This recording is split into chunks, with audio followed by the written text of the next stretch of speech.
மயிலாடுதுறை அதிமுக செயல் வீரர்கள் ஆலோசனை கூட்டத்தில் அமைச்சர் OS மணியன் உதிர்த்த தேர்தல் தத்துவங்களை கேளுங்கள். ஒரு இட்லி 15 ரூபாய். எலெக்ஷன் கமிஷன் கணக்கு போட்டுருக்கு. ஒன்னொன்னுக்கும் பூசணிக்காய்க்கு வரைக்கும் விலை போட்டுருக்கோம் எலெக்ஷன் கமிஷன். ஆமா, இதுக்கெல்லாம் விலை போட்டு எல்லாத்தையும் போட்டு கடைசா கூட்டி பார்த்து சொல்லப்பட்டிருக்கிற கொடுக்கப்பட்டிருக்கிற செலவினத்தை விட கூட வந்துட்டுன்னு வச்சுங்க.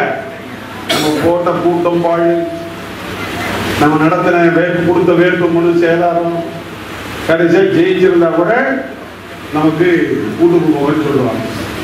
இது எலெக்ஷன் கமிஷனுடைய ரூல். அதனால மூஞ்ச கழுவுனமா, காலையில தெருவை குடிச்சோமா, நீராகாரத்தை சாப்பிட்டோமான்னு அதோட கிளம்பி 2 மணி நேரம், ரொம்ப வேண்டாம் 2 மணி நேரம் அப்படியே கிளம்பி தெருவோட என்ன காலையப்பா சொல்லி மாறிக்கடா, சின்ன வயசா இருந்தா பெரிய வயசா இருந்தா அண்ணன் சொல்லி மாறிக்கியா கலைய பண்ண அப்படின்னு கேட்டுட்டு ரெட்டலை மறந்துடாத. இந்த நாட்டுக்கு பாதுகாப்பான முதலமைச்சர் வேணும், இந்த நாட்டுக்கு பாதுகாப்பான முதலமைச்சர் வேணும், இந்த நாட்டுக்கு பாதுகாப்பான முதலமைச்சர் வேணும். அதுக்கு மோடி அவர்களுக்கு இரட்டை இலை சின்னத்தில் நீ ஓட்டு போடணும். நாடாளுமன்ற தேர்தல் முடிஞ்ச உடனே அடுத்த நாளே பஞ்சாயத்து தேர்தல் வருது. நீ இப்ப படுத்து தூங்கி விட்டு அப்ப சீட்டு கேட்க வந்தா எங்க கையில இருக்கு நீ வாங்கின ஓட்டு வேணும்னு. அந்த ஊர்ல ஓட்டு அதிகமான ஓட்டை வாங்கியிருந்தாதான் கேட்கிற உரிமையே உனக்கு இருக்கு, இல்லைன்னா இல்லாம போடும். கட்சி தொண்டு வாங்கணும்.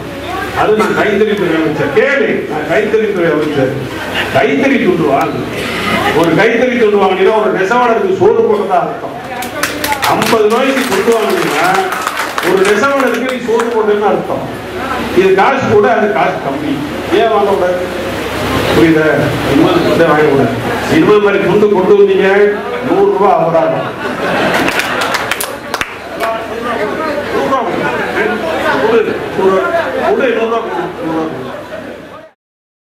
வாக்களிப்பது நம்மளோட ஜனநாயக உரிமை, கடமையும் கூட. So save the date, April 18. இது போல மேலும் பல தகவல்களுக்கு தினமலர் யூடியூப் சேனலை சப்ஸ்கிரைப் பண்ணுங்க. பக்கத்துல ஒரு பெல் பட்டன் இருக்கும், அதையும் கிளிங் அப்படின்னு அழுத்திட்டு Facebook, Twitter, Instagramல எங்களை ஃபாலோ பண்ணுங்க.